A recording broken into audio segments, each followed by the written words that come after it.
A child cried out to God during an earthquake, and the miracle that happened left the rescuers speechless. It was a crisp Sunday morning in Riverside, California, where the early autumn breeze carried the sweet scent of jasmine through the streets. The sun had just begun its ascent, casting long shadows across the pristine steps of St. Michael's Church, where the Martinez family was preparing for a special celebration. Inside the historic building, 9-year-old Sarah Martinez twirled in her new blue dress, her patent leather shoes clicking against the polished wooden floor as she practiced being the perfect flower girl for today's baptism ceremony. "Sarah, mi amor, careful with your dress," Emily Martinez called out softly, one hand resting protectively over her 6-month pregnant belly. At 34, Emily radiated maternal grace, her dark hair swept into an elegant chignon, and her eyes sparkling with joy as she watched her daughter's excitement. The morning light streaming through the stained glass windows painted rainbow patterns across her face, highlighting the gentle glow of her pregnancy. Miguel Martinez, a respected pediatrician at Riverside Community Hospital, stood near the altar helping the pastor arrange the final details for the ceremony. At 36, his kind face bore the subtle lines of someone who spent his days bringing comfort to others. He paused in his work to watch his wife and daughter, his heart swelling with pride at the sight of his small but growing family. "The baptismal font needs fresh water," Pastor David mentioned, drawing Miguel's attention back to the preparations. The church was beginning to fill with early arrivals, their whispered conversations creating a gentle hum that echoed off the vaulted ceiling. The morning sun illuminated the interior through towering windows, highlighting the carefully arranged white lilies and blue hydrangeas that decorated the pews. Sarah skipped down the center aisle, carefully touching each flower arrangement, counting them under her breath. 1, 2, 3, 2. Her small voice carried through the growing crowd, bringing smiles to the faces of those who watched her pass. She had spent weeks practicing her role in the ceremony, determined to make everything perfect for the baptism of her cousin Maria's baby. The clock on the church wall showed 8:45 as more family members began to arrive. Emily made her way to the front pew, where she could rest comfortably. Her pregnancy had been challenging, with morning sickness lasting well into the 2nd trimester, but today she felt strong and happy. The baby, a boy they planned to name Lucas, had been particularly active this morning, as if he too could sense the joy of the occasion. "Mummy, is baby Lucas going to have a baptism like this too?" Sarah asked, settling beside her mother and placing a small hand on Emily's rounded belly. "Yes, sweetie, in a few months," Emily replied, wrapping an arm around her daughter's shoulders. "And you'll help plan that celebration too." The church bells began to chime 9 o'clock, their melodious tones filtering through the morning air. The congregation of nearly 200 people had gathered, dressed in their Sunday best, their faces bright with anticipation. Miguel joined his family in the front pew, squeezing Emily's hand gently as Pastor David took his place at the pulpit. "Let us begin this blessed morning." Pastor David's voice resonated through the church, but his words were suddenly drowned out by a deep, threatening rumble. At first, it seemed distant, like thunder from an approaching storm, but within seconds, the sound grew into a deafening roar. The floor beneath them began to tremble, gently at first, then with increasing violence. The massive chandelier above the center aisle swayed ominously, its crystals tinkling like wind chimes in a hurricane. Miguel's medical training kicked in immediately as he recognized the danger. "Everyone get under the pews," he shouted, his voice cutting through the initial screams of confusion. He reached for Emily and Sarah, attempting to guide them to safety, but the violent shaking had already intensified beyond anyone's ability to stand. The stained glass windows exploded inward, sending cascades of colored glass raining down on the terrified congregation. The sound of splintering wood and cracking stone filled the air as the church's ancient structure groaned under the stress of the earthquake. "Sarah!" Emily screamed as their daughter was torn from her grip by the surging crowd. She tried to stand, to reach for her child, but Miguel pulled her down, shielding her body with his own as chunks of the ceiling began to fall. Sarah found herself pushed toward the center aisle by the panicking crowd. "Mummy, Daddy," she cried out, her voice lost in the chaos. She could see her parents reaching for her, their faces contorted with fear, but the distance between them seemed to grow with each violent tremor. The massive wooden cross above the altar broke free, crashing down with a thunderous impact. The floor beneath Sarah's feet bucked and heaved like a living thing, throwing her off balance. She stumbled, falling to her knees, just as a deafening crack split the air above her. Miguel watched in horror as the ceiling began to collapse, creating a curtain of debris between him and his daughter. "Sarah!" he screamed, trying to move forward, but the structural failure was happening too fast. Emily's grip on his arm was iron tight, as she too screamed for their daughter. In those final moments before the full collapse, Sarah's clear voice rang out above the chaos, singing the hymn they had practiced that morning. Amazing grace, how sweet the sound. The words were cut short as the ceiling gave way completely, plunging the church into darkness and chaos. The violent shaking continued for what felt like an eternity, but was actually only 97 seconds. When it finally subsided, the once beautiful church had been transformed into a nightmare of twisted metal, splintered wood, and broken stone. Dust filled the air thick as fog, making it almost impossible to breathe or see. Miguel had managed to protect Emily by pulling her into the relative safety beneath a heavy wooden pew, but his heart raced with terror for Sarah. As the dust began to settle, he could see that a massive section of the ceiling had collapsed exactly where their daughter had been standing. "We have to find her." Emily struggled to stand, but Miguel held her back, aware of the danger from aftershocks and unstable debris. "Stay still," he urged, his medical training warring with his paternal instincts. "The building's unstable. We need to get you out first." He could see blood trickling down Emily's arm from where flying glass had cut her, and his concern for both her and their unborn child intensified. Outside, the streets of Riverside had been transformed into a scene of devastation. The earthquake, later determined to be magnitude 7.8, had struck without warning, leaving destruction in its wake. Emergency sirens began to wail in the distance as first responders mobilized to face what would become one of the worst natural disasters in California's recent history. Inside the ruined church, those who could move began to help others. The morning sun, now filtering through the shattered roof, illuminated scenes of both tragedy and heroism as survivors helped pull others from the wreckage. Miguel, after ensuring Emily was safely guided outside by other congregation members, immediately began coordinating rescue efforts, his doctor's training proving invaluable in treating the injured. But beneath the rubble, in a small pocket of space created by fallen beams, Sarah Martinez lay very still, her blue dress now grey with dust, her patent leather shoes scuffed and dirty. A thin shaft of light penetrated the darkness around her, and in that light, particles of dust danced like stars in a microscopic galaxy. Though unconscious, her small hand still clutched the silver cross necklace her grandmother had given her that morning, holding on to faith, even in the darkness. The first day of what would become an extraordinary tale of survival, faith, and community had begun, marked by tragedy but destined to reveal the incredible strength of the human spirit and the power of unwavering hope. The morning that had started with such promise had transformed into a nightmare, but it was only the beginning of a story that would change not only the Martinez family, but the entire community of Riverside forever. The first rays of sunlight pierced through the dust-filled air above St. Michael's Church, illuminating a scene of chaos that seemed surreal in the peaceful town of Riverside. Fire Captain Jack Thompson pulled up to the devastated structure in his emergency response vehicle, his 20 years of experience doing little to prepare him for the sight before him. The once majestic church had partially collapsed, its bell tower now a heap of broken stones and twisted metal.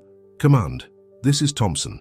We've got a critical situation at St. Michael's," he spoke into his radio, his trained eye already assessing the structural damage. "Multiple victims trapped. We need additional units, heavy rescue equipment, and medical support immediately." The earthquake had struck just 3 hours ago, and already the surrounding streets were filled with emergency vehicles, their lights painting the dust-filled air in alternating patterns of red and blue.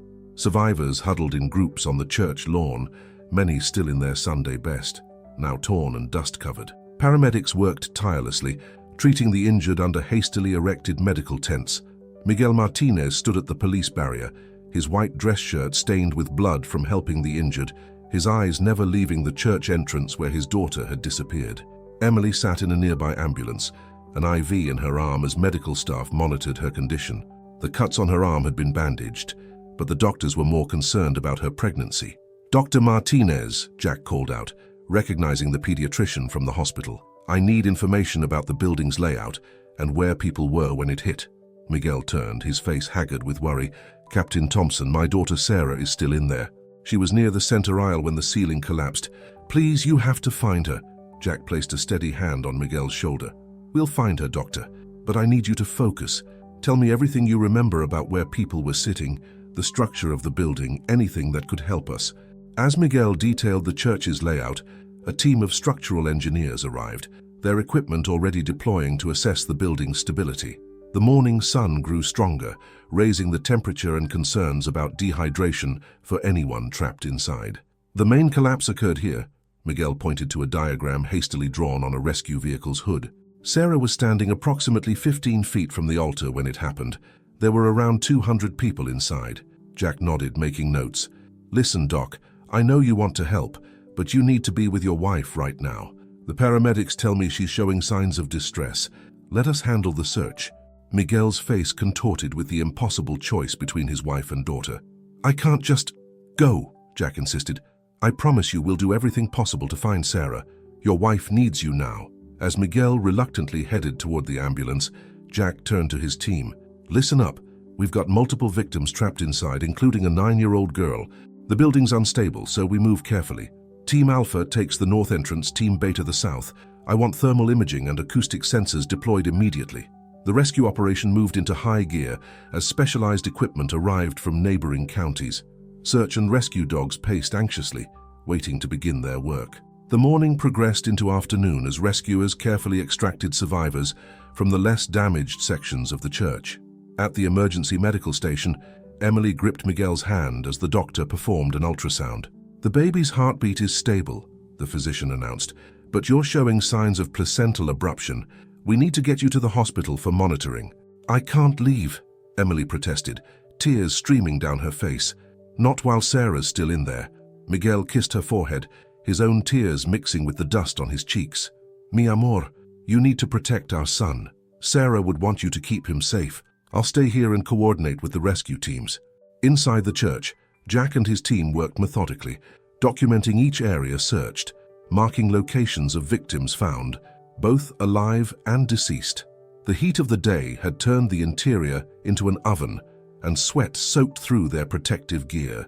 "Captain," a rescue worker called out, "we've got movement on the thermal imaging, Sector 7. Jack rushed over, studying the screen. A faint heat signature flickered in the debris field, but it was too deep for an immediate rescue.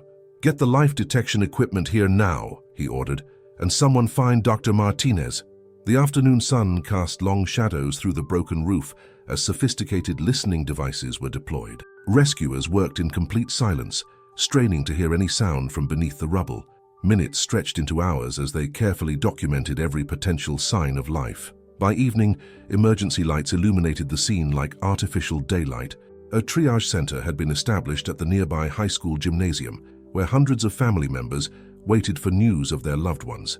The initial count showed 57 people rescued, 38 with serious injuries, and 12 confirmed casualties. Miguel paced between the church and the hospital, where Emily had been admitted for observation. The doctors had managed to stabilize her condition, but the stress of the situation threatened both her and their unborn child's health. "Dr. Martinez," Jack approached him as night fell. "We've completed the initial sweep of the accessible areas. There are still several portions of the building we haven't been able to reach due to structural instability. We're bringing in specialized equipment from Los Angeles to help us access those areas safely." "How?" Miguel's voice cracked. "How long can someone survive in there?" Jack met his gaze steadily. "People have survived for days in similar situations. The temperature's dropping tonight, which works in our favor. There are likely air pockets in the debris, and the recent renovation of the church means there are plenty of void spaces where someone could survive." The first 24 hours after a disaster were critical, and Jack knew the statistics all too well. But he had seen too many miracles in his career to give up hope. "We're not stopping, Doc. Every available resource is being deployed. The governor has declared a state of emergency, which means we're getting additional support from state and federal agencies." As night settled over Riverside, the rescue operation transformed. Powerful floodlights cast harsh shadows across the ruins, while thermal cameras and acoustic sensors continued their systematic search. The temperature dropped sharply, bringing new concerns for those who might be trapped in the debris. At the hospital, Emily finally drifted into an uneasy sleep, monitored closely by medical staff. Miguel sat beside her bed, his phone clutched in his hand, waiting for any news from the rescue team. On the television mounted in the corner, news coverage showed the extent of the earthquake's damage across the region, but Miguel could only focus on the periodic updates about St. Michael's Church. Back at the disaster site, Jack reviewed the building plans with his team, planning the next phase of the operation. The initial 24 hours were ending, but the rescue effort was far from over. As he studied the diagrams, he couldn't shake the feeling that something extraordinary was about to unfold in the ruins of St. Michael's Church. The clock struck 9, marking exactly 12 hours since the earthquake had struck. Jack looked up at the stars now visible through the broken roof of the church, sending up a silent prayer for the strength to find those still trapped within. The next phase of the rescue would require all their skill, determination, and perhaps a bit of divine intervention to bring Sarah Martinez and the others home alive. 36 hours after the earthquake struck St. Michael's Church, the rescue operation had settled into a grim rhythm. The air was thick with dust and desperation as Captain Jack Thompson began his third consecutive shift. Dark circles beneath his eyes betrayed his exhaustion, but determination kept him moving forward. The morning sun had just begun to peek over the horizon, casting long shadows through the skeletal remains of the church's once beautiful architecture. "Captain, structural team reports Section 4 is stabilized." His radio crackled to life. "We can begin careful exploration of the western collapse zone." Jack adjusted his protective helmet and clicked his radio. "Copy that. I'm heading there now." He made his way through the labyrinth of debris, carefully stepping over broken beams and shattered stained glass. The western section of the church had been particularly challenging to access, with the collapse creating a complex web of unstable debris. Outside the police barrier, Miguel Martinez had just returned from the hospital, where Emily remained under careful observation. The doctors had managed to stabilize her condition, but the threat of premature labor loomed over them like a dark cloud. Miguel's normally pristine appearance had given way to stubble and wrinkled clothes, his doctor's composure cracking under the weight of uncertainty. "Any news?" Miguel asked as Jack passed by, his voice hoarse from dust and exhaustion. Jack paused, placing a compassionate hand on Miguel's shoulder.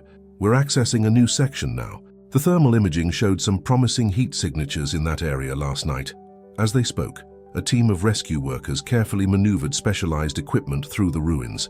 The sound of generators and hydraulic tools filled the air, punctuated by the occasional shout of commands and coordinates. The rescue operation had grown significantly, with teams from across the state converging on Riverside to assist.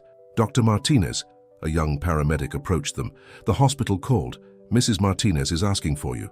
Miguel hesitated, torn between his vigil at the church and his wife's needs.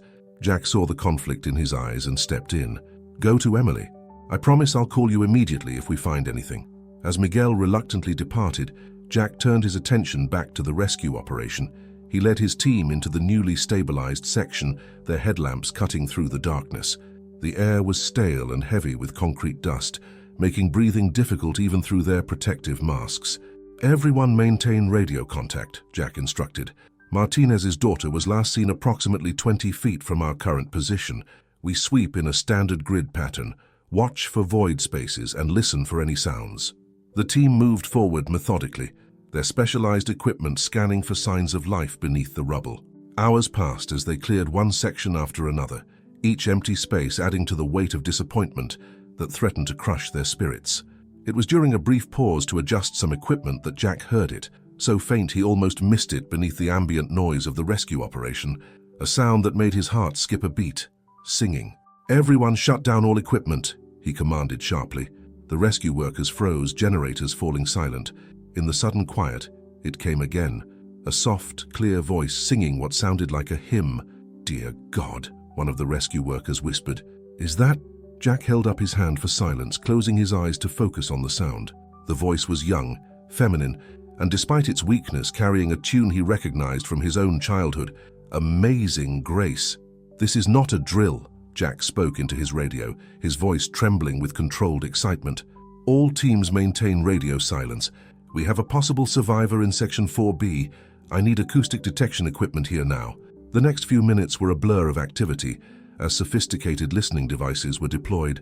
Sound technicians worked quickly but carefully, triangulating the location of the voice. Jack's hands shook as he dialed Miguel's number. "Dr. Martinez," he spoke softly, "I need you to come back to the church. We might have found something." Miguel arrived in record time, his face flushed from running. What is it? What did you find?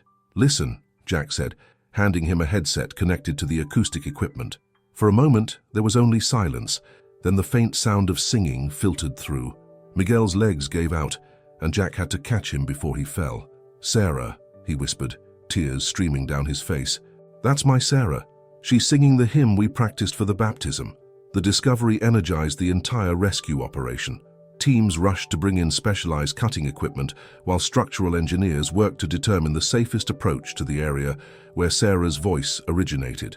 The news spread quickly, and soon the crowd outside the church had swelled, all holding their breath, hoping to witness a miracle. However, the reality of the situation remained daunting. Sarah was trapped beneath several layers of debris, and any wrong move could trigger a secondary collapse. Jack gathered his team for a crucial briefing. Listen carefully, he began, spreading out the structural diagrams. Based on the acoustic readings, she's approximately 15 feet down in what appears to be a void space created by fallen beams.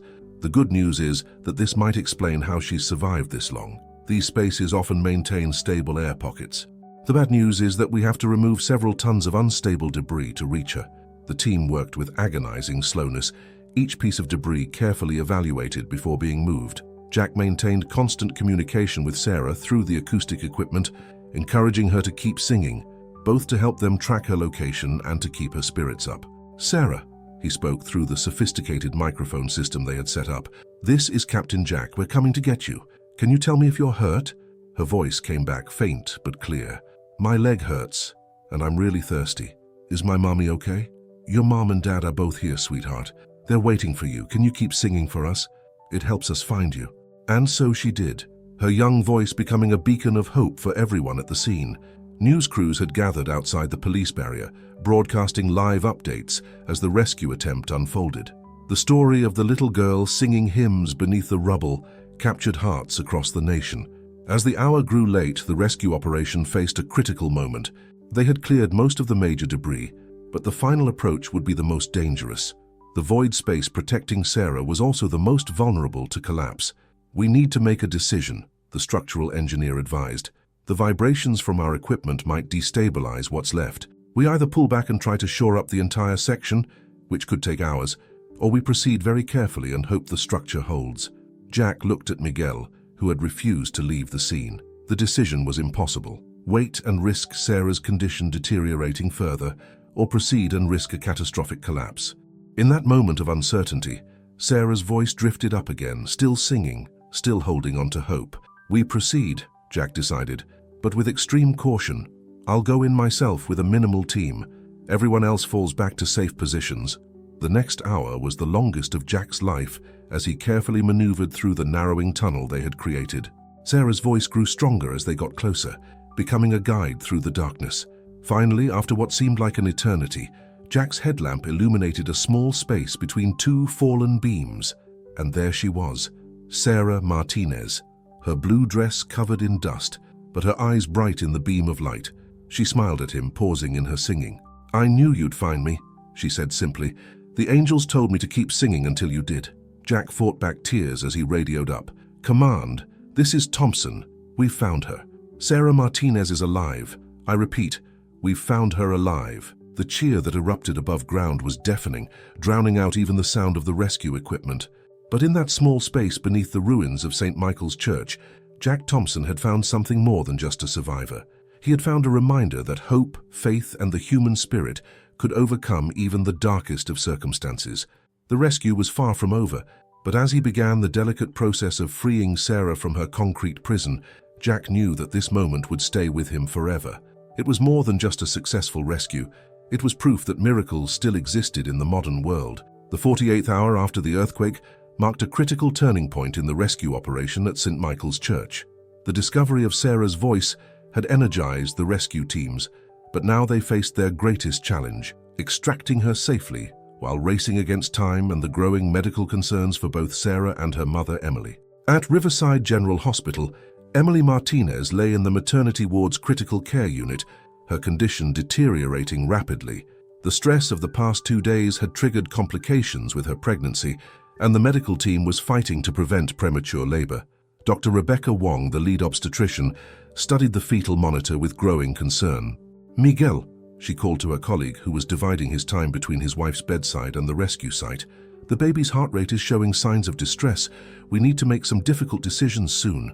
Miguel gripped the rail of Emily's hospital bed, his knuckles white with tension.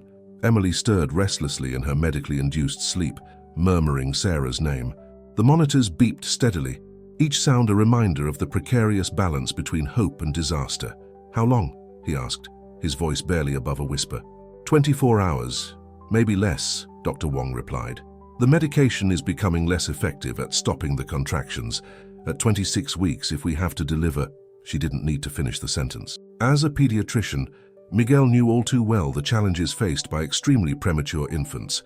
His world was splitting in two, his daughter trapped in the ruins of the church, and his wife and unborn son fighting for their lives in the hospital. Back at St. Michael's, Captain Jack Thompson was orchestrating the most delicate phase of the rescue operation. Specialized equipment had arrived from Los Angeles, including a micro-camera system that could be threaded through the debris to get a better view of Sarah's position.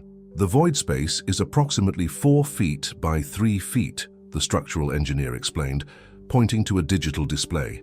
"The main support beam above it is unstable, but it's also what's keeping the whole space from collapsing. We need to stabilize that before we can extract her." Jack studied the image on the screen, watching Sarah's small form through the camera feed. Despite her ordeal, she remained remarkably calm, still singing softly whenever they asked her to. The medical team had managed to get her some water and glucose through a narrow tube, but her condition was gradually weakening. "Sarah, honey," Jack spoke through the communication system they'd established. "How are you feeling?" Her voice came back, weaker than before but still clear. "I'm really cold, Captain Jack, and my leg hurts a lot. Is Mummy coming soon?" Jack exchanged worried glances with the medical team standing by. The dropping temperature and potential injuries added urgency to their timeline. "We're working on getting you out, sweetheart. Can you tell me about your leg? What kind of hurt is it?" "It's stuck under something heavy. I can't move it." There was a pause, then, "Captain Jack, why can't I feel my toes anymore?" The medical team immediately huddled together, discussing the implications of possible compartment syndrome. Time was becoming even more critical. "Get me that hydraulic support system now," Jack ordered. "And someone call Dr. Martinez. He needs to be here for this." The next few hours were a blur of calculated risks and precision engineering. The rescue team worked to insert stabilizing beams into the debris field, creating a safe tunnel to reach Sarah. Each movement had to be measured, each piece of equipment carefully placed to prevent any shift in the unstable structure. Miguel arrived just as they were preparing to make the final approach. His face was drawn with exhaustion and worry, torn between the two crises he was facing. "Emily's condition?" Jack asked quietly. "Critical but stable for now," Miguel replied, his voice rough. "They've given her medication to try to delay labor, but..." He trailed off, running a hand through his disheveled hair. Jack placed a steady hand on his shoulder. "We're going to get Sarah out. Then you can focus on Emily and the baby. One crisis at a time, Doc." The rescue team had assembled a complex system of hydraulic supports and motion sensors to monitor any movement in the debris. The plan was to create a stable tunnel directly to Sarah, remove the debris pinning her leg, and get her out as quickly as possible. "Sarah," Jack called through the communication system, "we're coming in to get you now. I need you to be very still and tell us immediately if you hear any strange noises or feel any movement, okay?" "Okay, Captain Jack," she responded. "Will you sing with me while you work? It helps me be brave." Jack found himself choking up as he began to sing Amazing Grace with her, other rescue workers joining in as they carefully maneuvered their equipment into position. The hymn became a soundtrack to their precise, methodical work, helping them maintain their focus despite the pressure. The first major challenge came when they reached the beam, pinning Sarah's leg. The medical team, led by a trauma surgeon, had to assess the situation quickly.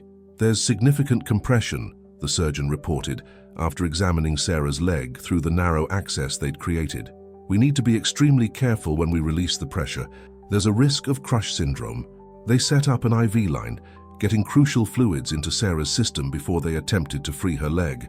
The girl remained remarkably composed, though her face was pale with pain and exhaustion. "Sarah," Miguel called to his daughter, his voice breaking. "Princessa, you're doing so well, just a little longer." "Daddy?" Her voice brightened slightly. "Is Mommy okay? And baby Lucas?" Miguel fought back tears. "They're both fighting hard, just like you are, mi amor. We need you to stay strong for them, okay?" The rescue operation reached its most critical phase as they prepared to lift the beam off Sarah's leg. Jack positioned himself closest to her, ready to pull her out the moment she was freed. The hydraulic lift whined softly as it took the weight of the beam. "Everyone ready," Jack called out. "Sarah, honey, this might hurt, but I need you to be very brave for just a few more minutes." The beam lifted millimeter by millimeter, the sensors monitoring for any sign of structural movement. Sarah whimpered but didn't cry out, her small hand gripping Jack's tightly. The moment her leg was clear, Jack pulled her into his arms, and the rescue team began their careful retreat through the reinforced tunnel. "I've got her," Jack announced into his radio, cradling Sarah against his chest as they emerged from the rubble. "We need medical now." The scene that greeted them was surreal. The first rays of dawn were breaking over Riverside, painting the sky in shades of pink and gold. Cheers erupted from the rescue workers and onlookers as Sarah was rushed to the waiting ambulance, her father by her side. But their ordeal wasn't over. As the ambulance raced toward the hospital, Sarah's condition began to deteriorate from the effects of her prolonged entrapment. The paramedics worked frantically to stabilize her, while Miguel held her hand, praying for both his daughter's survival and his wife's strength. Jack watched the ambulance disappear into the early morning traffic, his heart heavy with both relief and concern. The rescue had been successful, but he knew the next 24 hours would be crucial for the entire Martinez family. As he turned back to oversee the continuing operations at the church, he found himself humming "Amazing Grace," the hymn that had become a symbol of hope and resilience in the face of overwhelming odds. The race against time had been won, but the battle for survival was far from over. The Martinez family still faced critical hours ahead, and the entire community of Riverside held its breath, waiting to see if their miracle would last. 60 hours after the devastating earthquake, Riverside General Hospital had become the epicenter of what many were already calling a miracle. The emergency department buzzed with activity as medical staff rushed to treat Sarah Martinez, while 2 floors above, her mother Emily fought her own battle in the maternity ward. Dr. Catherine Sullivan, the lead emergency physician, worked methodically to assess Sarah's condition as Miguel watched anxiously. The young girl, despite her ordeal, remained remarkably alert, her eyes following the movements of the medical team around her. Significant dehydration, mild hypothermia, and a severe crush injury to the right leg, Dr. Sullivan dictated to her team. "Let's start her on warm saline and begin monitoring for compartment syndrome. I want hourly neurovascular checks on that leg." The medical staff moved with practiced efficiency, connecting monitors and starting IV lines. Sarah winced slightly as they worked, but didn't cry out. Instead, she kept humming "Amazing Grace" softly under her breath, the same hymn that had guided her rescuers to her. "Daddy," Sarah called out weakly, reaching for Miguel's hand, "can we go see Mommy now?" Miguel fought back tears as he held her small hand. "Not yet, Princessa. The doctors need to help you first and Mommy needs to rest, but she knows you're safe now."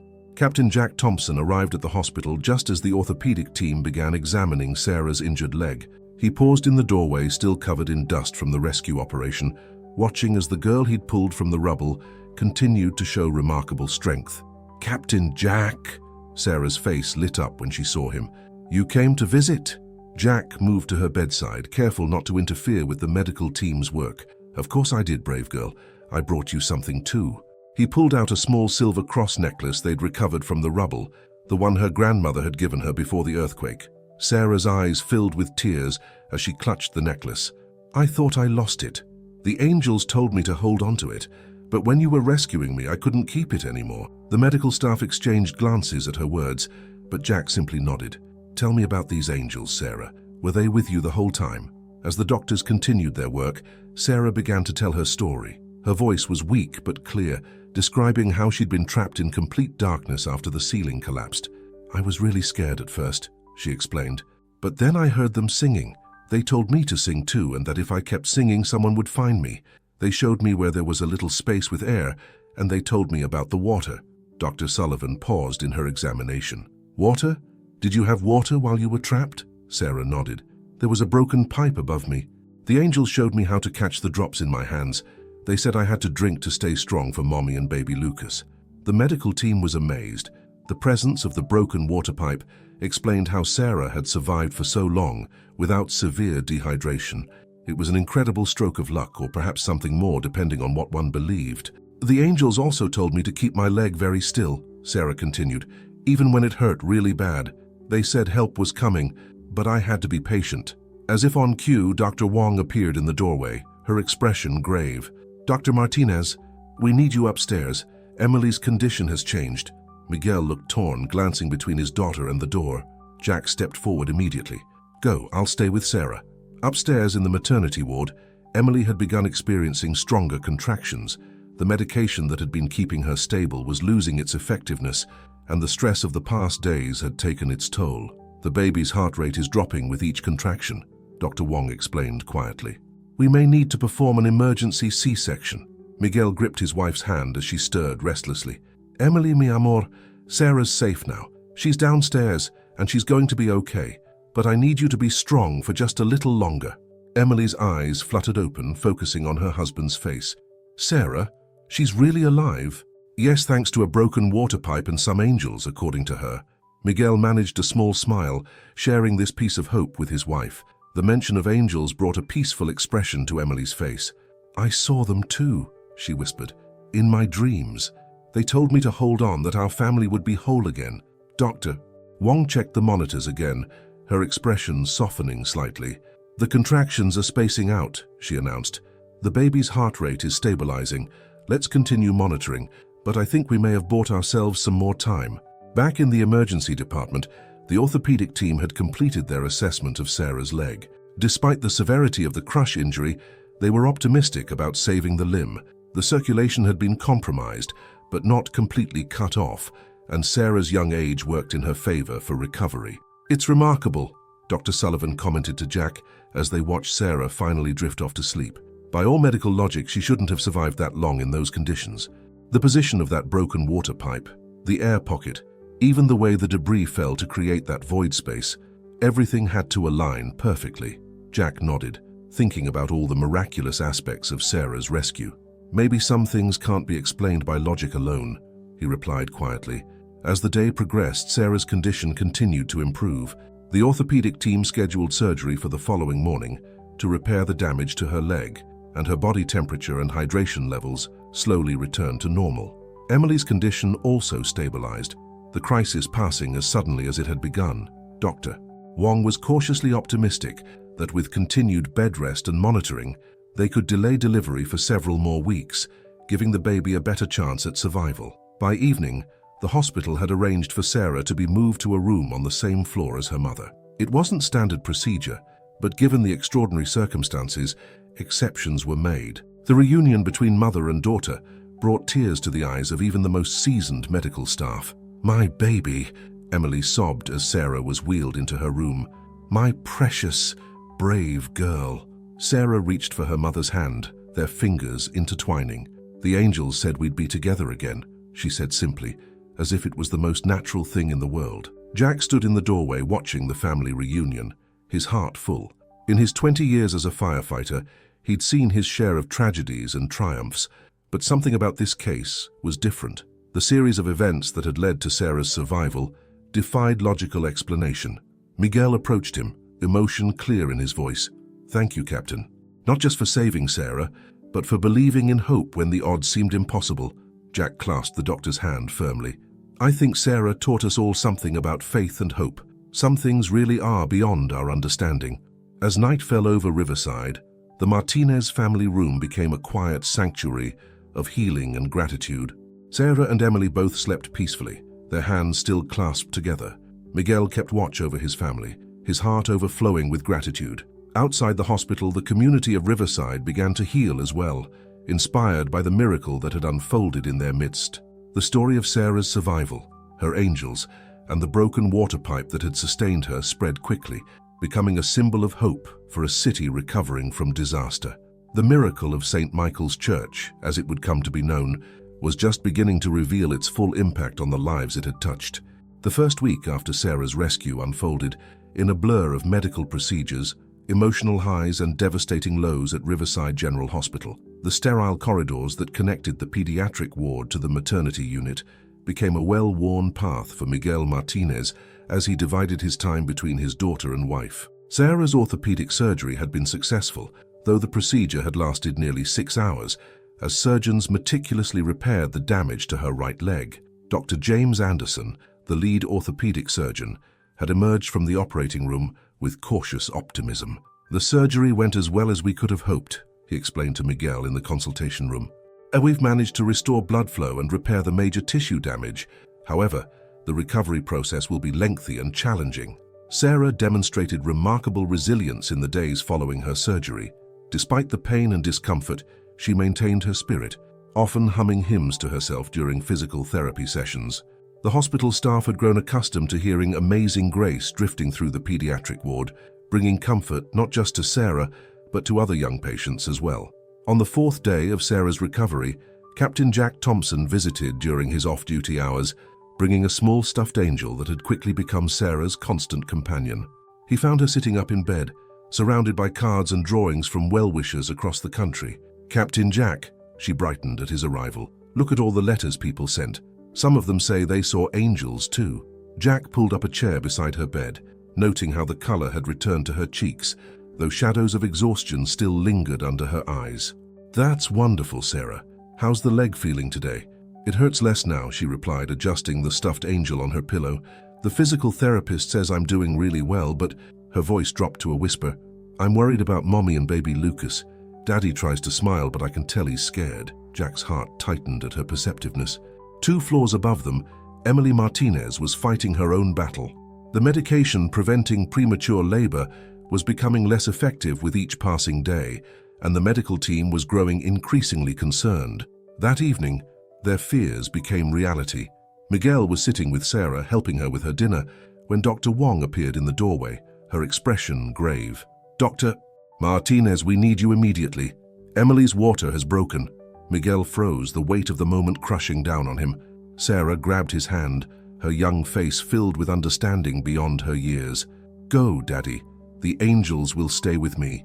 The next few hours were a blur of urgent medical activity. Despite every effort to halt the labor, Emily's condition deteriorated rapidly. At 27 weeks gestation, baby Lucas was fighting against overwhelming odds. Dr. Wong led the emergency C-section team, while Miguel stood by Emily's side, his surgical mask hiding the tears streaming down his face. The overhead lights cast harsh shadows as they worked to save both mother and child. "Baby's heart rate is dropping," a nurse called out. "We need to move now, Doctor." Wong's voice was sharp with urgency. The moment Lucas was delivered, a tense silence fell over the operating room.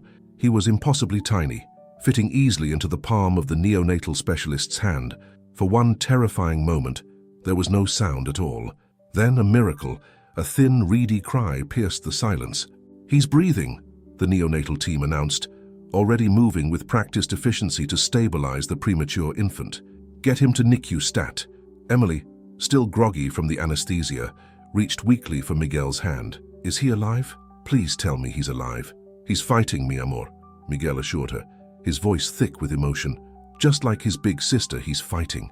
In the pediatric ward, Sarah had refused to sleep, insisting on waiting for news about her baby brother. Jack had stayed with her, telling stories to keep her mind occupied. When Miguel finally appeared in the doorway, both of them held their breath. "Lucas is alive," Miguel announced, his exhaustion evident in every line of his face. "He's very small and he'll need to stay in the hospital for a long time, but he's alive. Your mother is recovering too." Sarah burst into tears, not of sadness, but of relief. The angels said he would be okay. They promised our family would be whole. The next few days established a new routine for the Martinez family. Miguel coordinated his time between 3 different hospital units, visiting Sarah during her physical therapy sessions, sitting with Emily as she recovered from surgery, and spending hours in the NICU watching over Lucas, who fought for every breath in his incubator. Lucas weighed just 2 pounds and 3 ounces at birth, his tiny body connected to a maze of tubes and monitors. The NICU nurses encouraged Miguel and Emily to talk to him, explaining that he could recognize their voices. Sarah, determined to be part of her brother's recovery, convinced the hospital staff to record her singing so they could play it in the NICU.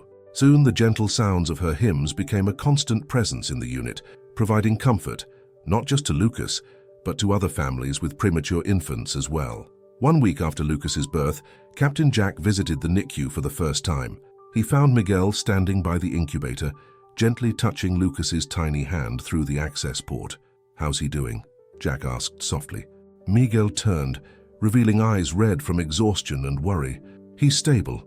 The doctors say each day he survives gives him a better chance, but it's difficult, seeing him struggle so much. Jack placed a supportive hand on Miguel's shoulder. After what I've seen with Sarah, I've learned not to underestimate the power of miracles, or the strength of your family. The conversation was interrupted by one of the NICU nurses. Dr. Martinez, Lucas's oxygen levels are improving. We think he's responding to his sister's singing. It was true. The monitors showed a clear correlation between the sound of Sarah's voice and Lucas's vital signs. The medical staff was amazed, but to Miguel it made perfect sense. His family had already experienced one miracle. Perhaps they were in the midst of another. As the first week of recovery drew to a close, the Martinez family had become a symbol of hope for the entire community. Local news stations ran regular updates on their story, and the hospital received countless letters and donations from people touched by their journey.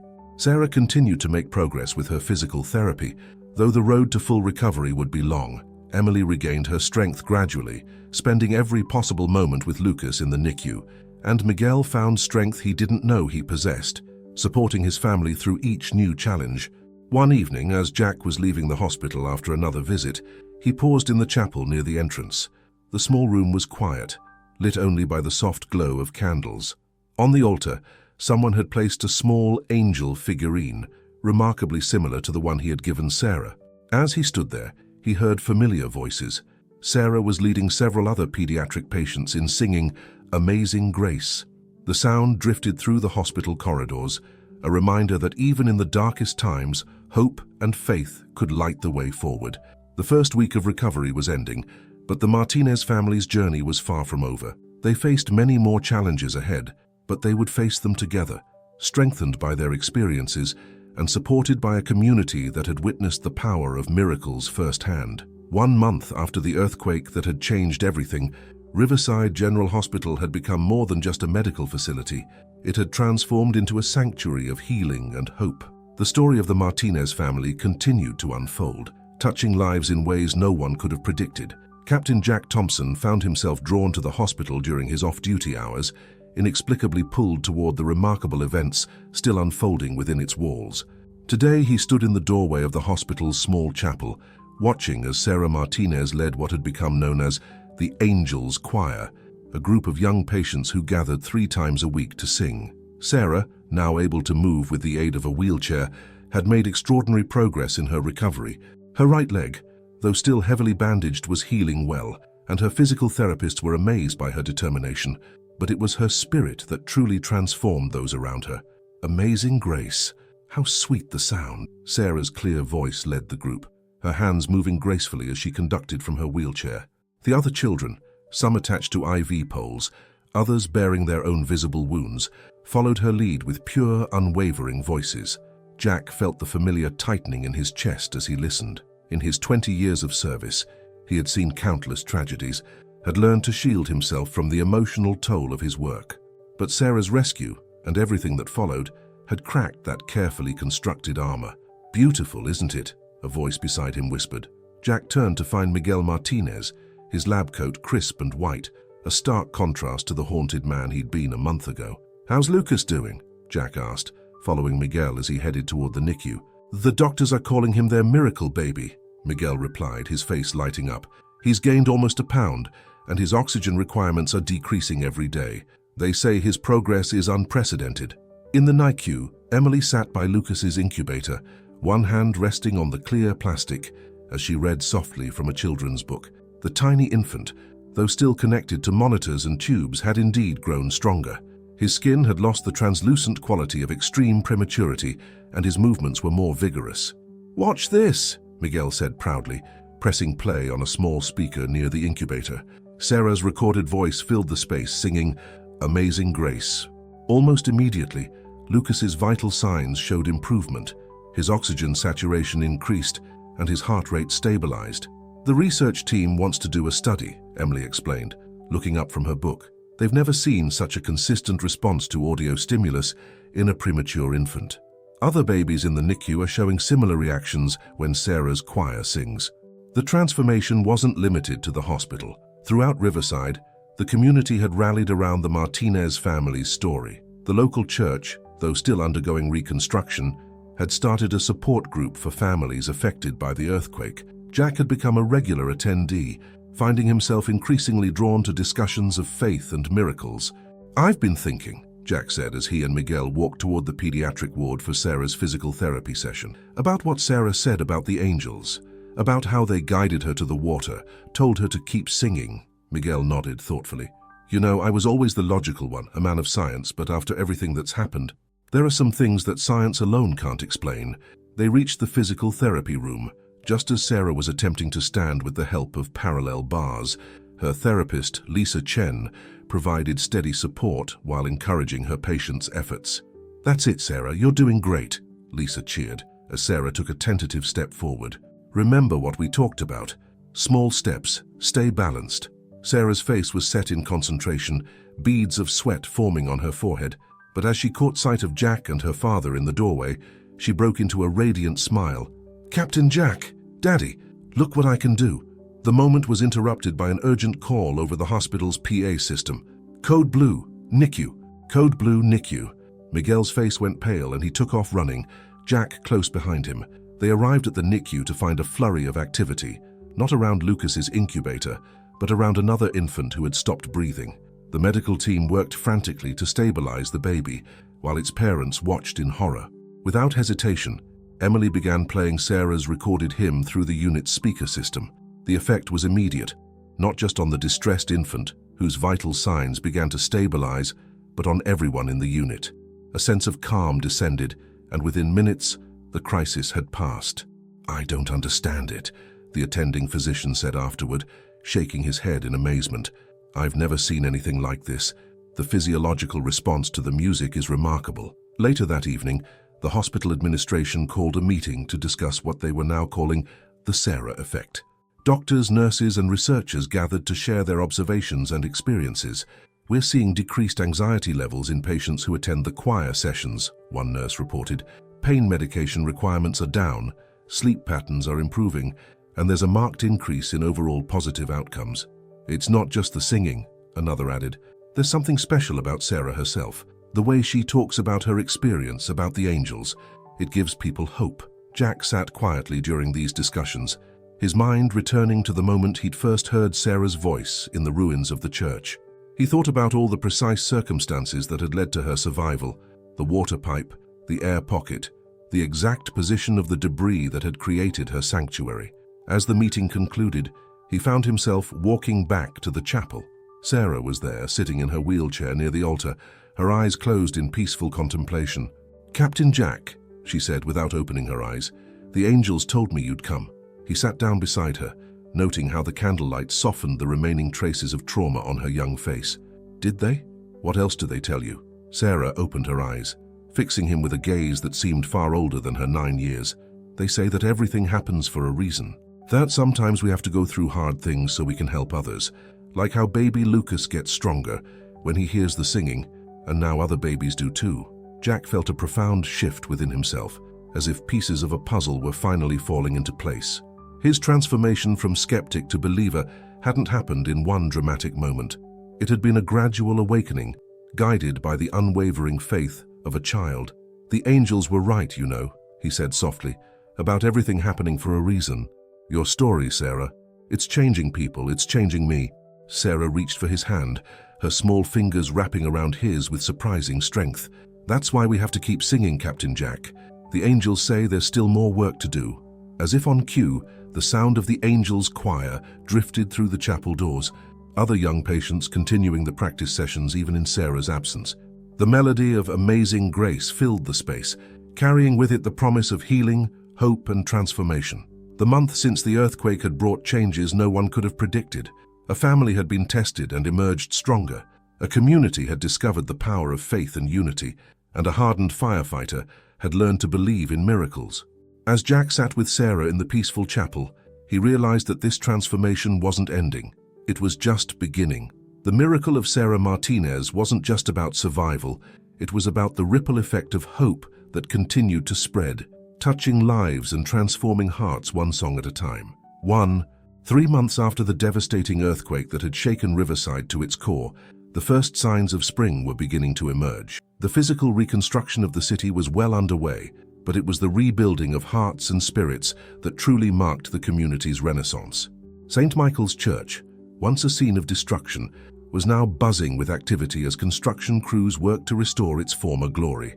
Captain Jack Thompson stood across the street, watching as workers carefully positioned a new stained glass window, this one depicting angels surrounding a young girl, a tribute to Sarah's miraculous survival. "They got the details right," a familiar voice said beside him.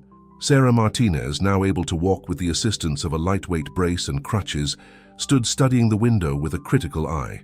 "The angels looked just like that." Jack smiled, still amazed by her progress. The past 3 months had seen Sarah transform from a trauma victim to a symbol of hope for the entire community. Her physical therapy sessions had become legendary at Riverside General, with other patients gathering to watch and draw inspiration from her determination. "How's the leg feeling today?" he asked, noting how she was putting more weight on her injured limb. "Doctor Henderson says I'm healing faster than he expected," Sarah beamed. "He thinks I might be able to walk without the crutches by summer." They were interrupted by the arrival of Miguel's car. He stepped out, looking more rested than he had in months, though the past 90 days had left their mark in the subtle grey threading through his dark hair. "Ready for the foundation meeting?" he asked, helping Sarah into the car. The Martinez Hope Foundation had been Miguel and Jack's joint initiative, born from their shared experience during the earthquake. What had started as a small support group had quickly grown into a full-fledged non-profit organization dedicated to helping families affected by natural disasters. The foundation's temporary headquarters was housed in a converted warehouse near the hospital. As they entered, they were greeted by the sight of volunteers coordinating relief efforts, counselors meeting with families, and the sounds of children's laughter from the daycare center they had established. Emily was already there, baby Lucas secured in a sling across her chest. At 3 months old, he was still tiny for his age, but his progress had amazed his doctors. He had been released from the NICU just 2 weeks earlier, though he still required oxygen support and regular monitoring. The research team sent over their preliminary findings, Emily announced, handing Miguel a thick folder. "The data from the music therapy program is showing remarkable results." The program, inspired by Sarah's singing in the hospital, had expanded beyond the NICU. Now, the Angels Choir performed regular concerts throughout the hospital, and similar groups were being established in other medical facilities across the state. "We've received requests from 5 more hospitals wanting to implement the program," Emily continued. "They're calling it the Sarah Protocol, using specific hymns and musical arrangements to support patient recovery." The foundation meeting began with updates from various departments. Jack listened as coordinators reported on housing assistance, medical support, and educational programs for affected families. What had started as a response to one family's miracle had grown into something that was transforming the entire community. "We've secured funding for the new community center," one volunteer reported. "The architects have incorporated elements from Sarah's story. The main hall will feature a series of stained glass windows telling the story of hope and survival." Sarah, who had been quietly sketching during the meeting, suddenly spoke up. "Can we make sure there's a music room, a place where people can come to sing when they're scared or sad?" The suggestion was met with enthusiastic approval. Jack watched as the girl who had once been trapped in darkness continued to find ways to bring light to others. After the meeting, they visited the construction site of the new community center. The foundation was already laid, and the framework was beginning to take shape. Sarah walked carefully among the construction markers, pointing out where she thought different features should go. "The music room should be here," she declared, stopping at a bright spot where the afternoon sun streamed through the incomplete walls. "Where the light comes in strongest. The angels say music sounds better in the light." Jack had grown accustomed to Sarah's matter-of-fact references to her angelic guides. What had once challenged his rational mind now filled him with a sense of peace. He had seen too many inexplicable events, too many small miracles, to doubt anymore. The construction foreman approached with updated plans. "We've incorporated the acoustic features you requested for the music therapy rooms," he explained. "The main performance space will have state-of-the-art sound systems, and we've designed smaller practice rooms with specialized equipment for children with disabilities." As they reviewed the plans, a small crowd gathered nearby, families who had been helped by the foundation, volunteers and community members who had been touched by the Martinez family's story. Many of them had their own tales of miraculous survival or unexpected healing. "Excuse me," a young mother approached Sarah, holding a toddler in her arms. "My son was in the NICU when you used to sing. The doctors said he wouldn't survive, but every time they played your recordings, his vital signs would improve. He came home last month." Sarah reached out to touch the baby's hand, her face glowing with joy. "The angels were with him too," she said simply. "They're with all the babies." Later that evening, the foundation hosted a community dinner in the warehouse. Tables were filled with families sharing meals and stories, children playing together, and volunteers discussing future projects. The atmosphere was one of hope and possibility. Miguel stood to address the gathering, his voice carrying across the crowded space. "3 months ago, our community was shaken to its core. We lost homes, we lost churches, some of us lost loved ones. But we also found something extraordinary. We found each other." He paused, looking at his family. Emily cradling Lucas, Sarah sitting straight and proud despite her injured leg. "We discovered that miracles don't just happen to us, they happen through us. Every time we reach out to help another family, every time we share our stories of hope, we're part of creating new miracles." As if on cue, Sarah made her way to the front of the room, supported by her crutches. Without introduction, she began to sing "Amazing Grace," her clear voice rising above the quiet murmur of the crowd. One by one, others joined in. Parents, children, volunteers, even Jack found himself singing. The harmonies filled the warehouse, transforming the industrial space into something sacred. Jack looked around at the faces illuminated by hope and determination. The physical rebuilding of Riverside would take time, but the rebuilding of its spirit was already well underway. As the sun set outside, casting long shadows through the warehouse windows, Jack reflected on the transformation he had witnessed over the past 3 months. From the rubble of disaster, something beautiful had emerged, not just buildings and programs, but a renewed sense of purpose and community. Sarah's voice led the gathering into another hymn, and Jack watched as Lucas, secure in Emily's arms, responded to his sister's singing with a bright smile. The babies in the room seemed to settle, the adults stood straighter, and for a moment, the warehouse felt as holy as any cathedral. The rebuilding of Riverside was far from complete, but the foundation had been laid, not just in concrete and steel, but in faith, hope, and the unshakable belief that miracles were still possible. As the music filled the air, Jack knew that this was just the beginning of their story. 6 months after the earthquake, autumn painted the trees of Riverside in vibrant shades of gold and crimson. Outside Jefferson Elementary School, Sarah Martinez stood at the entrance, her right leg now supported by a slim, decorative brace rather than the bulky medical equipment she had worn for months.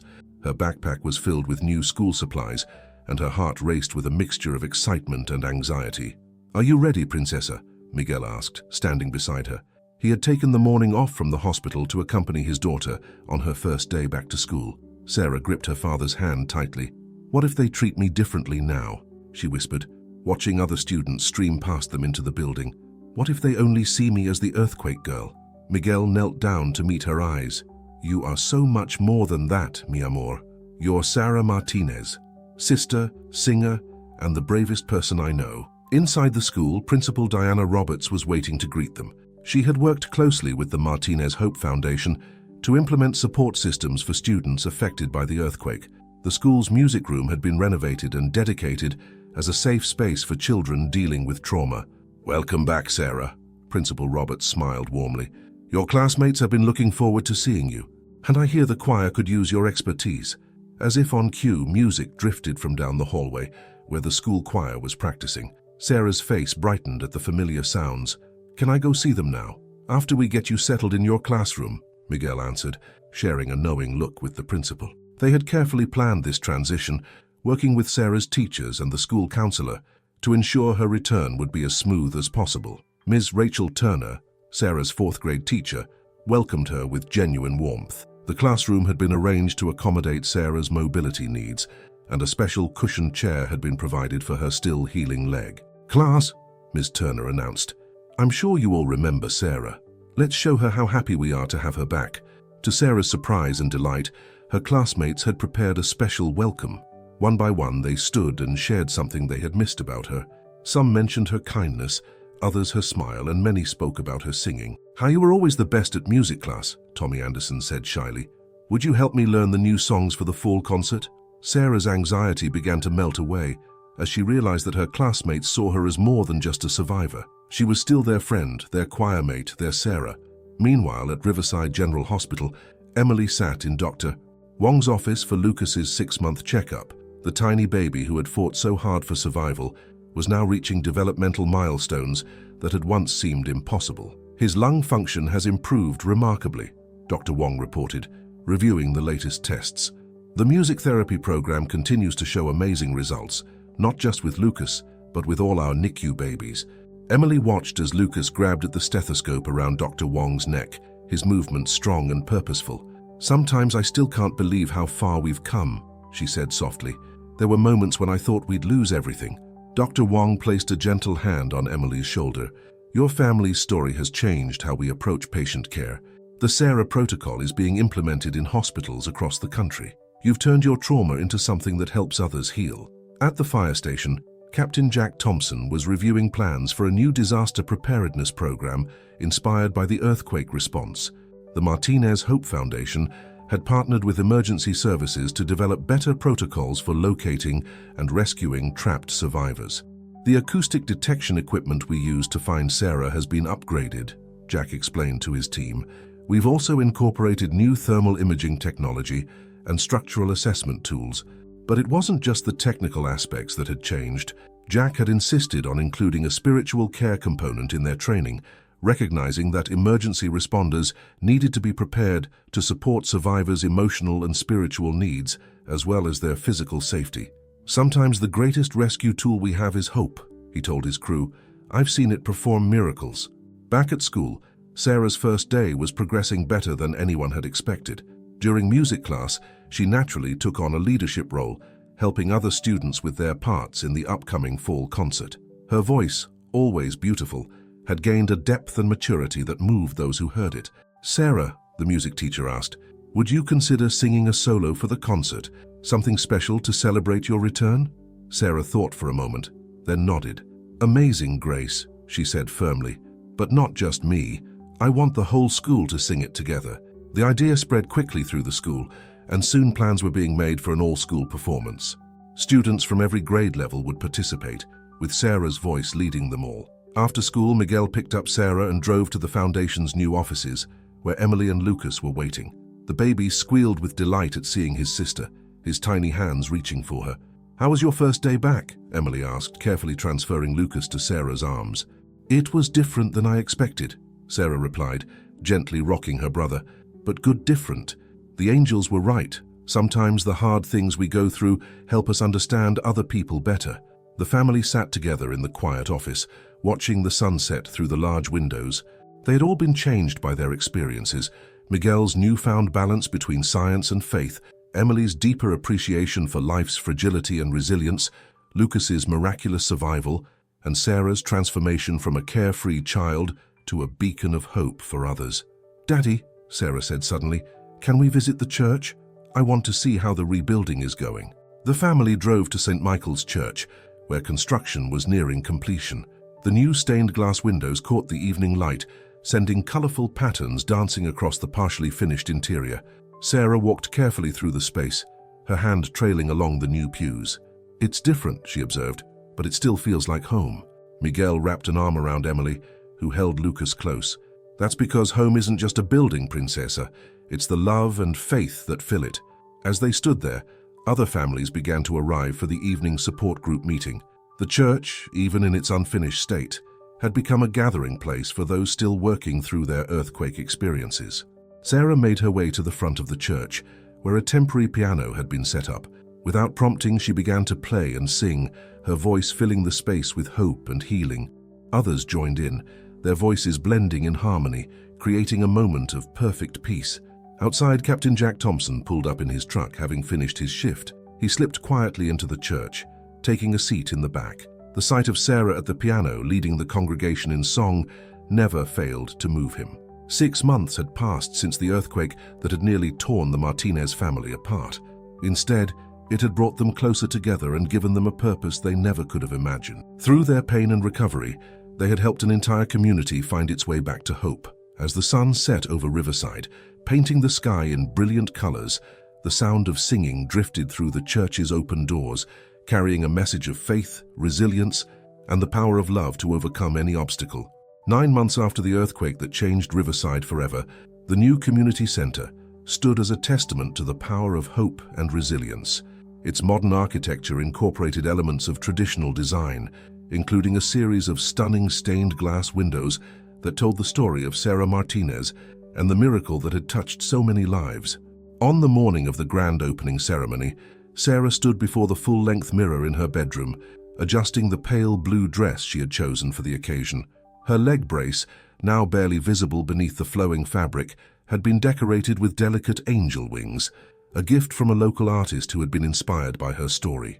"Sarah, mi amor," Emily called from the doorway. 9-month-old Lucas balanced on her hip. "It's time to go." The baby, now thriving despite his premature birth, reached for his sister with chubby hands. His development had amazed his doctors, who attributed much of his progress to the continuous exposure to music therapy, particularly his sister's singing. "Coming, Mama," Sarah replied, giving one last twirl in front of the mirror. She moved with growing confidence, her limp now barely noticeable. Dr. Anderson had declared her recovery nothing short of miraculous at her last checkup. The drive to the community center took them past St. Michael's Church, where final touches were being added to the restoration. The new bell tower gleamed in the morning sun, its chimes ready to ring out across Riverside once again. Sarah smiled at the sight, remembering how far they had come from those dark days beneath the rubble. The parking lot of the new community center was already filling up when they arrived. Captain Jack Thompson stood at the entrance, dressed in his formal uniform, greeting arrivals with warm handshakes and genuine smiles. His transformation over the past 9 months had been as remarkable as Sarah's, from a pragmatic first responder to a man who had learned to embrace the mysterious and miraculous. "There's my favorite choir director," he called out as Sarah approached. "Ready for your big performance?" Sarah nodded confidently. The Angels Choir had grown from its humble beginnings in the hospital to include children from across the community. Today would mark their first official performance in the center's state-of-the-art auditorium. Inside, the building hummed with excitement. The main lobby featured a wall of photographs documenting the community's journey from devastation to renewal. Among them was the now famous image of Sarah being carried from the church ruins by Jack, her small form cradled protectively in his arms. Miguel, who had arrived early to help with final preparations, emerged from the auditorium. "Everything's ready," he announced, embracing his family. "The acoustics in there are perfect." The auditorium filled quickly as community members, dignitaries, and media representatives took their seats. The mayor of Riverside, standing at the podium, began the ceremony with words of welcome. 9 months ago, our community was shaken to its core," she began. "But today we celebrate not just the opening of a building, but the rebirth of a spirit that cannot be broken." As she spoke, Sarah and her choir members gathered backstage. The group had grown to include 40 children, each with their own story of survival or healing. Many wore braces or showed other signs of injury, but their faces shone with purpose and joy. The mayor continued, "The Martinez Hope Foundation has shown us that from the darkest moments can come the brightest light. Today's opening marks a new chapter in our community's story." When it was time for the performance, Sarah took her place at the center of the stage. The spotlight caught the tiny crystal angels that had been woven into her hair, making them sparkle like stars. As she raised her hands to conduct, the auditorium fell silent. The first notes of Amazing Grace filled the space, but this was a new arrangement, one that Sarah had helped compose. It wove together elements of traditional hymns with contemporary harmonies, creating something both familiar and fresh. As the children's voices rose in perfect harmony, many in the audience were moved to tears. In the front row, Emily held Lucas, who cooed and waved his arms in time with the music. Miguel sat beside them, his hand clasped tightly with his wife's, watching their daughter shine. Jack stood at the back of the auditorium, remembering the moment he had first heard that voice singing in the darkness. The performance concluded with a new song, written specifically for the occasion. Its lyrics spoke of angels, hope, and the power of love to rebuild what was broken. As the final notes faded away, the audience rose in a standing ovation that seemed to shake the very foundations of the building. After the ceremony, people gathered in the center's various spaces, the music therapy rooms, the counseling center, the educational facilities, and the memorial garden. Each area had been designed with input from the community, incorporating elements of healing and hope. In the garden, A central fountain featured 9 angels, representing the 9 months of recovery. Water flowed from their uplifted hands, creating a gentle symphony that provided a peaceful backdrop for reflection. Sarah stood by the fountain, running her fingers through the cool water. "The angels approve," she said matter-of-factly to Jack, who had joined her. "They say this place will help many people heal." Jack nodded, no longer surprised by Sarah's casual references to her celestial guides. "I believe they're right. You've helped create something extraordinary here." Throughout the afternoon, various groups demonstrated the center's programs. The music therapy rooms hosted sessions showing how the Sarah protocol worked with different age groups and conditions. In the main hall, a video presentation documented the Foundation's work over the past 9 months, from emergency response to long-term recovery support. One of the most popular areas was the Hope Gallery, where artwork created by community members during their recovery was displayed. The pieces ranged from children's crayon drawings to professional paintings, each telling a story of survival and renewal. As evening approached, the community gathered in the central courtyard for a candlelight ceremony. Sarah once again took center stage, but this time she was joined by survivors from the earthquake, each holding a candle. "9 months ago," she began, her young voice carrying clearly across the hushed crowd, "I learned that miracles don't just happen to us, they happen through us. Every person here is part of a bigger miracle, the miracle of a community that refused to be defeated." The candles were lit one by one, spreading light through the gathering darkness.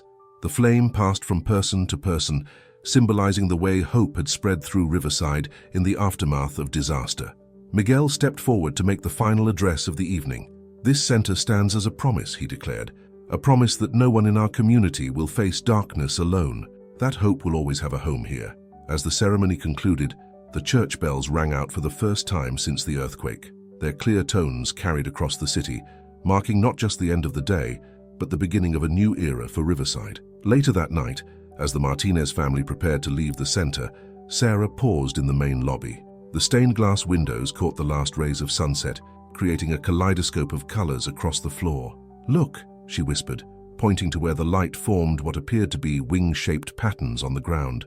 "The angels are dancing." Emily hugged her daughter close, while Lucas reached out to touch the colored light. Miguel and Jack exchanged knowing glances, both men long past questioning the validity of Sarah's observations. As they stepped out into the cool evening air, the community center stood as a beacon behind them, its windows glowing with warm light. 9 months of healing, growth, and transformation had led to this moment of rebirth, but everyone knew this was just the beginning. The story of Sarah Martinez and the miracle of Riverside would continue to inspire and heal, reaching far beyond the boundaries of their small community. The power of faith, hope, and love had not just rebuilt a city, it had transformed countless lives and created a legacy that would endure for generations to come. 1 year to the day after the earthquake that had forever changed Riverside, dawn broke over a transformed city. The morning sun illuminated the restored St. Michael's Church, its new bells chiming in harmony with churches across the city, marking the solemn anniversary. At the Martinez home, Sarah stood in front of her mirror, carefully straightening the white choir robe that had become a symbol of hope for the entire community. "The angels say today is a day for both remembrance and celebration," Sarah announced as she joined her family for breakfast. At 10 years old, she now moved with barely a trace of a limp, though she kept her decorated leg brace as a reminder of her journey. Emily, now 5 months pregnant with their 3rd child, smiled as she watched her daughter help feed baby Lucas in his high chair. The tiny preemie had blossomed into a thriving 1-year-old, whose first word had been sing. "Are you nervous about today's performance?" Miguel asked, adjusting his tie. He had been asked to give the keynote speech at the memorial service. Sarah shook her head, her confidence evident.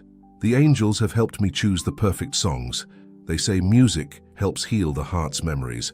Across town, Captain Jack Thompson stood in the newly rebuilt fire station, looking at a photograph on his office wall. It showed him carrying Sarah from the ruins, both of them covered in dust, but alive with possibility. The image had become iconic, reproduced countless times in news articles about the miracle of Riverside.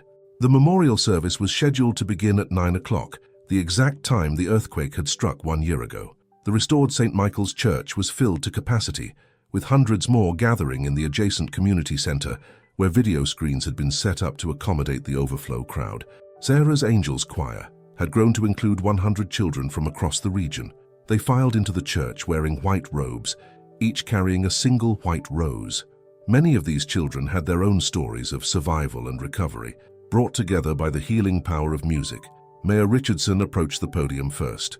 1 year ago today, our city faced its darkest hour. But from that darkness emerged a light that continues to shine, a light of hope, of resilience, and of miraculous possibility. The ceremony proceeded with readings and testimonials from various community members. Then came the moment everyone had been waiting for. Sarah took her place at the front of the church, her choir assembled behind her. The sun streamed through the new stained glass windows, bathing them all in multicolored light.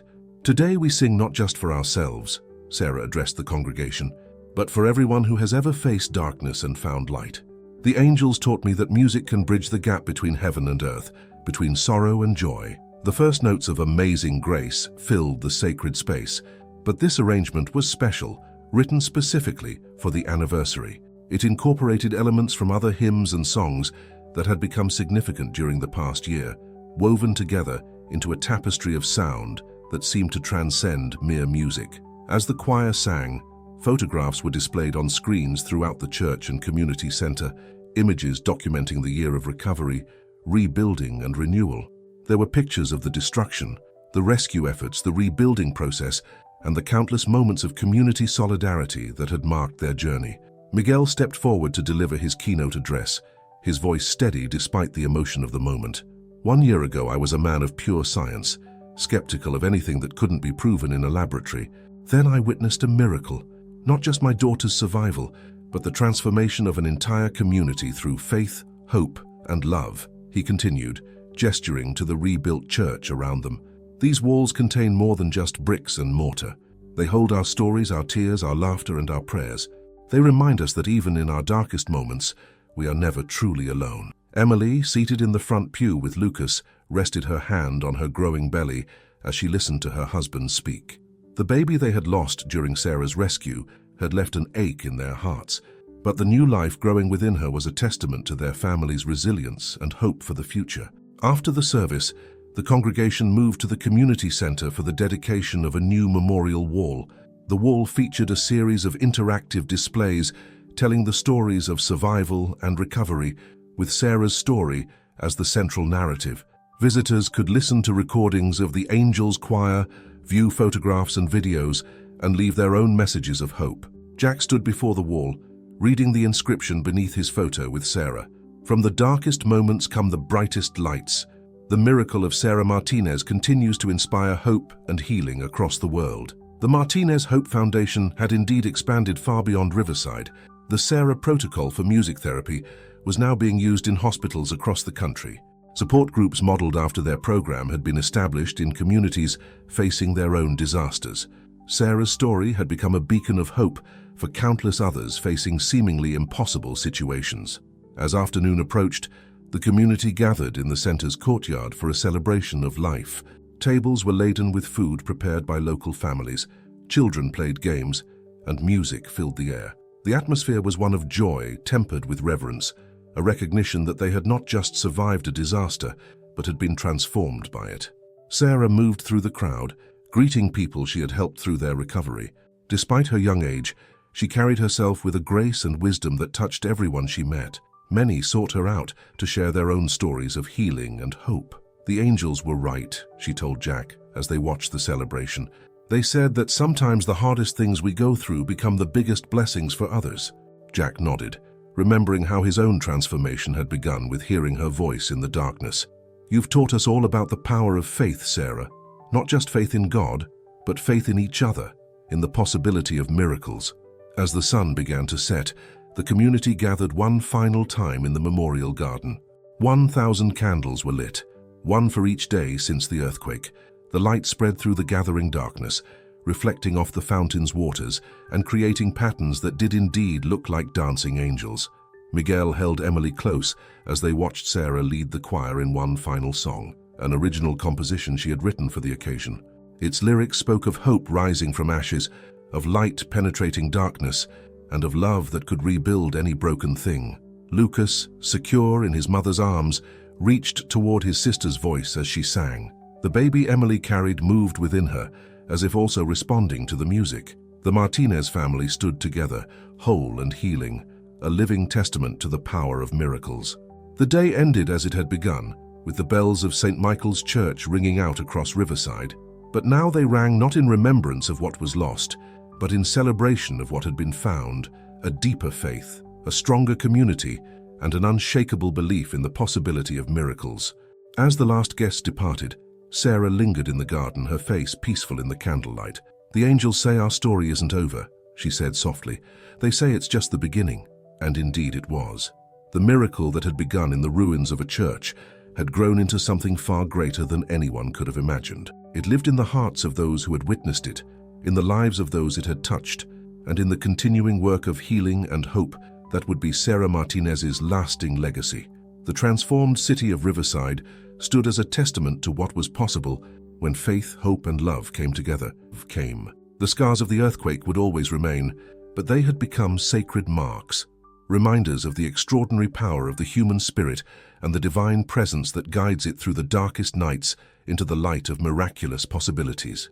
As night fell over Riverside, the candles continued to burn bright, their light a promise that no darkness could overcome the power of hope, and no tragedy could defeat the resilience of a community united in faith and love. The story of Sarah Martinez and the miracle of Riverside had become more than just a tale of survival. It had become a beacon of hope for the world, a reminder that even in our darkest moments, angels walk among us, and miracles are still possible for those who believe.